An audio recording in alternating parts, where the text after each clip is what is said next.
माझं नाव तुम्हाला आवडेल ते. कोणी मला यमाई म्हणतं, कोणी रेणुका म्हणतं, कोणी यल्लम्मा, तर कोणी जगज्जननी वरदायिनी म्हणतं. कोणी फटकळपणे किंवा आपुलकीने बया पण म्हणतात. कोणी खूप खोल आतून माते अशी हाक घालतात. ज्याला जसं हवं आहे तसं व्हावं लागतं.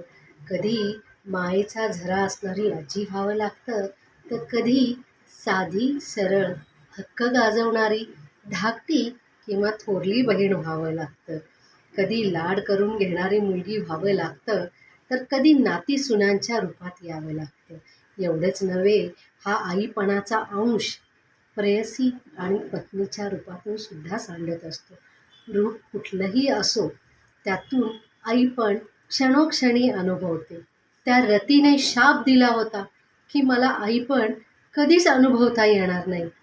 पण छे छे, असंख्य लाखो करोडो लोक हे मला आईपणाचं सुख देऊन जातात. खरंच आपल्या असण्याचं सार्थक झाल्यासारखं वाटतं.